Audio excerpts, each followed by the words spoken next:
Bonjour tout le monde, j'espère que vous allez bien. Je vous retrouve aujourd'hui pour une petite vidéo un peu différente de nos rendez-vous habituels. Cette fois-ci, c'est parce que j'ai été taguée.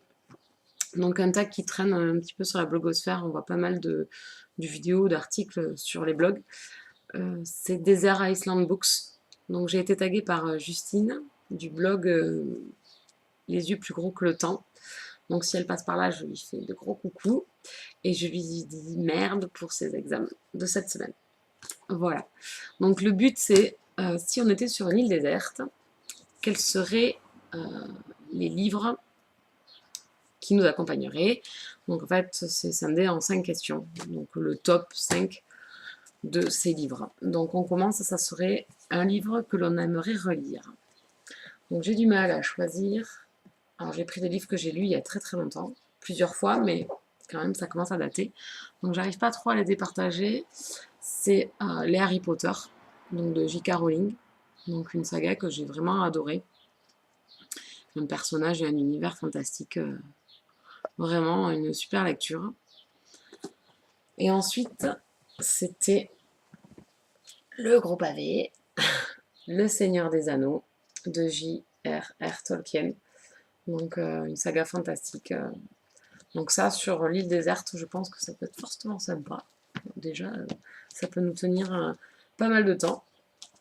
Donc j'adore vraiment, vraiment Le Seigneur des Anneaux. C'est rare que je puisse engloutir des gros pavés comme ça, surtout quand on connaît le monde de Tolkien, avec tous ses personnages et tous ces mondes. Et bien, ça passe comme une lettre à la poste. Franchement, si vous ne connaissez pas et que vous aimez la fantasy fantastique, franchement, il faut absolument le lire. Voilà, donc lui, il serait dans ma relecture et il serait avec moi sur cette île. Ensuite, un livre que j'ai jamais lu. Alors là, il y avait le choix, parce qu'avec la pelle que je me paye, j'avais un choix astronomique, on va dire.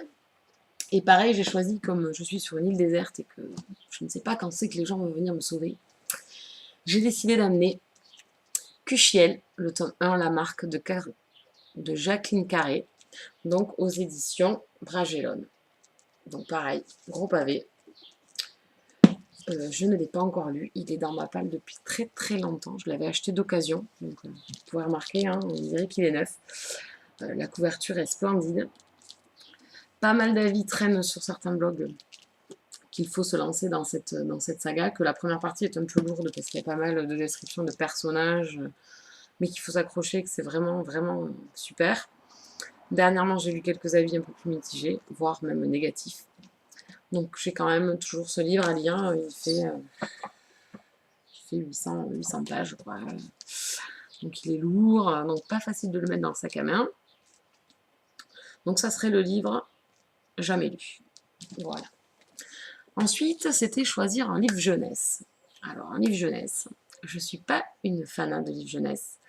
Je m'y mets petit à petit. J'ai eu du bon, j'ai eu du mauvais.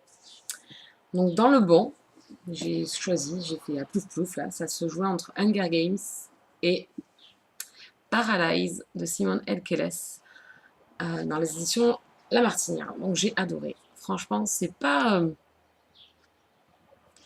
Le concept est simple, on va dire, mais l'écriture et les personnages sont fantastiques. Franchement, on ne peut pas faire sans s'attacher à eux. C'est fluide, on tourne les pages à une vitesse faramineuse. Bon, il faut dire aussi que l'écriture est énorme. Même si vous avez une mauvaise vue, je pense que vous pouvez le lire. Donc, vraiment, une très belle découverte. Il me tarde vraiment de lire la suite. Voilà, donc ça, c'était mon livre jeunesse. Certains d'entre vous auront d'autres à proposer, j'en suis certaine. Donc ensuite, c'était choisir une saga. Donc Justine a choisi une saga que j'adore et qu'elle adore également. C'était la saga Chasseuse de la nuit de Jenny Ann Frost. Donc je voulais pas copier sur elle. Donc j'en ai choisi une autre que j'adore aussi, que j'ai vraiment adoré du début à la fin. Et même à la fin, verser la petite larme parce que c'était fini et que c'était bien dommage. C'est les chroniques de... Bon, j'ai pris le tome 5 hein, parce que c'était le premier au-dessus de la pile.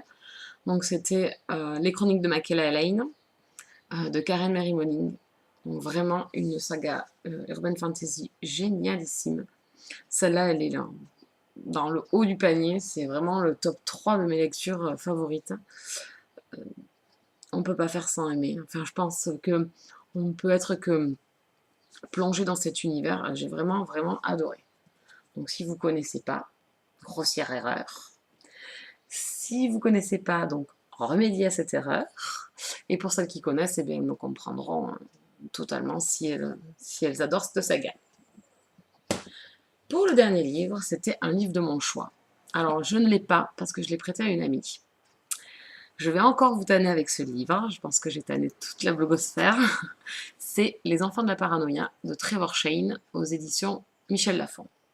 Donc c'est vrai que le prix du livre est quand même une grosse dépense, mais franchement il en vaut le coup parce que j'ai vraiment adoré. Et c'est pas parce que c'était un partenariat, parce que j'ai vu ça sur 54andD, parce que quand c'est des partenariats, on fait des avis beaucoup plus sympathiques. Franchement, ce livre, il est grandiose. Il est bouleversant, on est pris à l'intérieur, c'est un thriller psychologique, je vais y arriver. Vraiment, vraiment, c'est vraiment une superbe histoire. Donc si vous n'avez pas encore lu Les enfants de la paranoïa, franchement, allez-y, foncez. Je suis fan, fan, fan de ce livre. Quand je l'ai commencé, j'ai pas pu m'arrêter. Donc là, je pense que je l'ai dit à tout le monde, tous les gens que j'avais autour de moi, mais parce que vraiment, c'est rare des gros coups de cœur comme ça, quoi.